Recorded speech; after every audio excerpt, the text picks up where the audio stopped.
ঠিক আছে, ঠিক একই থিওরি এখানে। ছেলে এবার বললো কবুল, মেয়ে বললো যে না আমি বিয়ে করব না, তো আলটিমেটলি কিন্তু বিয়ে সম্পন্ন হবে না, মানে 0। যদি দুজনেই হ্যাঁ বলে, দুজনে যদি কবুল বলে, অর্থাৎ দুটাই যদি 1 হয়, তাহলে 1, তার মানে হলো বিয়েটা সম্পন্ন হয়েছে। সো আমরা এখানে দেখলাম একটাতেই বিয়ে সম্পন্ন হয়েছে, শুধুমাত্র এই 1.1-এই 1 আসা পসিবল, বাকি সব সময় 0। এটা। আসসালামু আলাইকুম সুপ্রিয় শিক্ষার্থী বন্ধুরা, আজকে যে টপিক নিয়ে তোমাদের সাথে আলোচনা করার জন্য এসেছি, তোমরা অলরেডি নিশ্চয়ই বুঝে গিয়েছো যে কোন বিষয় নিয়ে আমরা আলোচনা করব। আমরা আলোচনা করব বুলিয়ানের যে দুটো সূত্র রয়েছে, অর্থাৎ বুলিয়ান যে দুটো সূত্র দিয়েছিলেন সেই দুটো সূত্র নিয়ে। তো আমরা খুব ইজিলি, খুব সহজে বুঝে যাব যে বুলিয়ান যোগ বুলিয়ান গুণ কেন এসেছিল, কি কাজে লাগে আমাদের, কিভাবে আমরা এটা সবসময় মনে রাখতে পারি। এবং এই চ্যাপ্টারের পুরাটাই, অর্থাৎ তৃতীয় অধ্যায়ের দ্বিতীয় যে অংশটা ডিজিটাল ডিভাইস, সেই ডিভাইসে যদি তুমি বুলিয়ান যোগ আর বুলিয়ান গুণ এই দুটো সূত্র যদি তুমি না ভালো করে বুঝো, তাহলে কখনোই তুমি এই চ্যাপ্টারের কোনো ম্যাথ সমাধান করতে পারবা না, পারলেও খুবই জটিল হবে, ভুল হওয়ার সম্ভাবনা খুব বেশি থাকবে। তো আশা করবো তোমরা ভিডিওটি না টেনে মনোযোগ সহকারে দেখবা, কখনো আর তোমাদের এই চ্যাপ্টার নিয়ে কষ্ট করতে হবে না। যে কোনো টপিক আসবে, শুধু টপিকটা বুঝবা, এই পলিসি দিয়েই তুমি ম্যাথটা সমাধান করে ফেলবা। ঠিক আছে, তো আমরা চলো আজকে দেখি যে বুলিয়ান যোগ এবং বুলিয়ান গুণ। বুলিয়ান জজবুল দুটা সূত্রের কথা বলেছিলেন, দুটি স্বতঃসিদ্ধর কথা বলেছিলেন, postulate। এই দুটো postulate, একটা হলো যোগের জন্য, একটা গুণের জন্য। এটা দিয়ে আমাদের হেডেক না, আমাদের মূল হেডেক হলো বুলিয়ান আগে শুরুতে দুটো কথা বলেছিলেন, একটা 0 আর একটা 1। তো তিনি বলেছিলেন এই 0 মানে কিন্তু 0 না, এই 1 মানেও কিন্তু 1 না। তিনি বলেছিলেন এই 0 মানে হলো একটা ভোল্টেজ। ঠিক আছে, জর্জ বুল বলেছিলেন 0 মানে একটা ভোল্টেজ। কত ভোল্ট? 0 ভোল্ট। যেহেতু ভোল্টেজ নাই, 0 ভোল্ট, তাহলে উনি ওটাকে বলেছিলেন না, মিথ্যা, এই ধরনের কথা, বা লো, এরকম। আর 1 মানে তিনি বলেছিলেন একটা ভোল্টেজ আছে। কত ভোল্টেজ? 5 ভোল্ট। ডিসি ভোল্টেজ যেটা ফিজিক্সে তোমরা পড়েছ, সেই 5 ভোল্ট, তার মানে একটা ভোল্টেজ আছে। সো বিদ্যুৎ প্রবাহিত হবে। হ্যাঁ, সত্য। হ্যাঁ, এটা সত্য, 5 ভোল্ট একটা ভোল্টেজ আছে, এটা সত্যি। তার মানে বিদ্যুৎ প্রবাহিত হবে। এইটা মানে হলো হাই, HIGH হাই। তো এই কথাটা মনে থাকলে হবে আমাদের। তিনি বলেছিলেন অনেকগুলান কথা, 0 মানে 0 ভোল্ট, এটা সেটা আমাদের দরকার নাই। 0 মানে তিনি বলেছিলেন মিথ্যা, সত্য, হাই, লো, এগুলো আমাদের দরকার নাই। এই অংশে আমাদের দরকার হ্যাঁ এবং না। 0 মানে কি? না। আর 1 মানে কি পাইলাম আমরা? হ্যাঁ।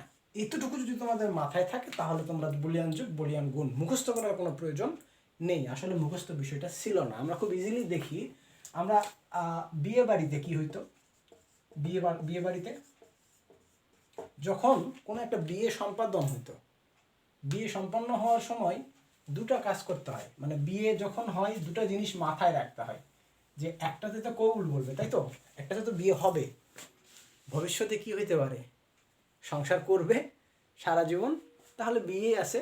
আর যদি সারা জীবন সংসার না করে, তাহলে সেটা কিসে পরিণত হবে? ডিভোর্সে পরিণত হবে। ঠিক আছে, তো এই কথাটাই এখানে অ্যাপ্লাই করব আমরা। আমরা এখানে দেখব বুলিয়ান যোগকে ডিভোর্সের সাথে তুলনা করা হয়, আর বুলিয়ান গুণকে বিয়ের সাথে তুলনা করা হয়। অর্থাৎ বিয়ে যখন সম্পন্ন হবে, তখন বুলিয়ান গুণের সূত্রটা অ্যাপ্লাই হয়। অর্থাৎ বিয়েতে যে থিওরিতে বিয়েটা হয়, সেটা বুলিয়ান গুণই আসলে। আর ডিভোর্স যখন হয়, অর্থাৎ ডিভোর্স দেওয়ার ক্ষেত্রে বুলিয়ান যোগটাই, বুলিয়ান যোগের যে থিওরি, যে পলিসিতে বুলিয়ান যোগ হয়, সেটা আসলে ডিভোর্সের নিয়মের ভিতরে পড়ে। বুলিয়ান গুণটা যখন বিয়ে সম্পন্ন হয়, বিয়ে সম্পন্ন হওয়ার নিয়মেই পড়ে। সো আমরা এটা একটু মিলাই দেখি, যে আসলে বিয়ের ক্ষেত্রে আমরা আগে দেখি যে বিয়ে সম্পন্ন করবো, তারপরে ডিভোর্স দিব। সো আগে আমরা বিয়েটা করে নিই। তো দেখি বুলিয়ান গুণের ক্ষেত্রে কি হয়। দেখো, আমরা খুব ইজিলি জানি বিয়ে করতে গেলে ছেলে এবং মেয়ে, অর্থাৎ পাত্র পাত্রী, দুইজনকেই কি হইতে হবে? কবুল বলতে হবে। ঠিক আছে, এই কথাটা মাথায় রাখবে। একজন কবুল বললে কিন্তু বিয়ে সম্পন্ন হবে না, কবুল বলতে হবে কয়জনকে? দুইজনকেই। ক্লিয়ার? এই কথাটাই হলো বুলিয়ান গুণে জর্জ বুল বলেছিলেন। ঠিক আছে, তো ওখানে কি বলেছিলেন উনি? দুইজনকে হ্যাঁ বলতে হবে, অর্থাৎ কবুল দুইজনকেই বলতে হবে। দেখো, 0 মানে কি? না। জিরো মানে কি না। সো এখানে দুইজনে কি করছে, না বলছে। না বলছে মিন্স বিয়ে হবে না, ঠিক আছে। জিরো, দুইজনে না বলছে মানে বিয়েটাও হবে না, না। অর্থাৎ আমরা বুঝলাম 0.0 মানে জিরো, এটা আমাদের মনে থাকবে ইজিলি। জিরো অর্থাৎ একজন বলছে না বিয়ে করব না, আর একজন বলছে হ্যাঁ কবুল বিয়ে করব। তো যতই বলুক না কেন দুইজন একসাথে কবুল না বললে বিয়ে হবে না, ঠিক আছে। তার মানে জিরো আসবে, ঠিক আছে। ঠিক একই থিওরি এখানে, ছেলে এবার বললো কবুল, মেয়ে বললো যে না আমি বিয়ে করব না।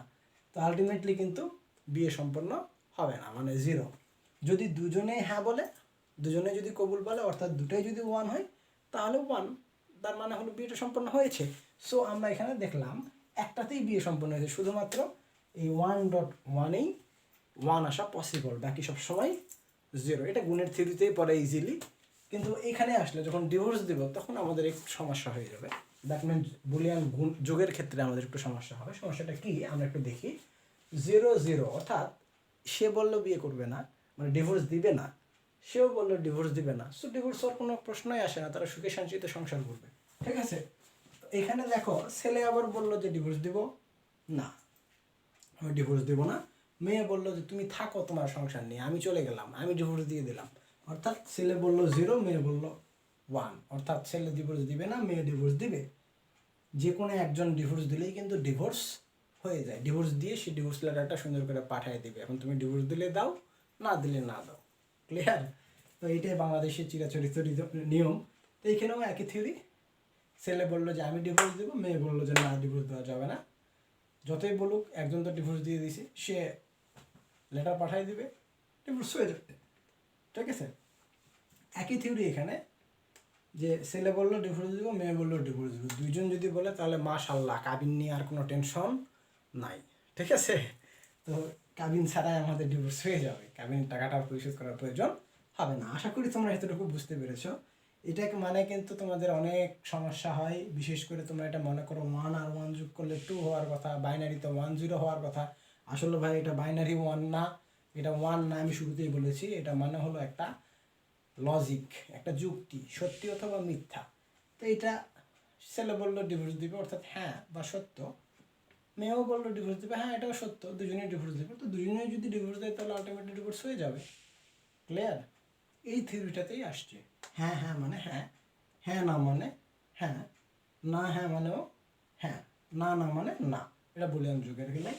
আর গুণের বেলায় না না মানে না, না হ্যাঁ মানেও না, কারণ এটা বিয়ে হবে না। হ্যাঁ না মানেও না, হ্যাঁ হ্যাঁ মানেই শুধুমাত্র হ্যাঁ হওয়ার পসিবিলিটি রয়েছে। তো আশা করি তোমাদের এতটুকু বুঝতে কোনো সমস্যা হয় নাই, আশা করি খুব ভালোভাবে বুঝতে পেরেছো তোমরা। তাহলে এতটুকু মনে থাকলে হবে, বুলিয়ান গুণ মানে হলো বিয়ে হবে, বুলিয়ান যোগ মানে ডিভোর্স হবে। এই দুটো থিওরি সেম, এই বিয়ের থিওরি মেনে চলবে বুলিয়ান গুণ, বুলিয়ান যোগ ডিভোর্সের সূত্র মেনে চলবে। তো ঠিক আছে বন্ধুরা, তোমাদের যদি আমাদের আজকের ক্লাসটি ভালো লেগে থাকে তাহলে অবশ্যই আমাদের YouTube channel ICT tutor home, সেখানে একটা লাইক দিয়ে সাবস্ক্রাইব করে আমাদের পাশে থাকবা। আশা করি নতুন নতুন আরও অনেক মজাদার ভিডিও পাবা। ঠিক আছে, ভালো থাকো, আল্লাহ হাফেজ।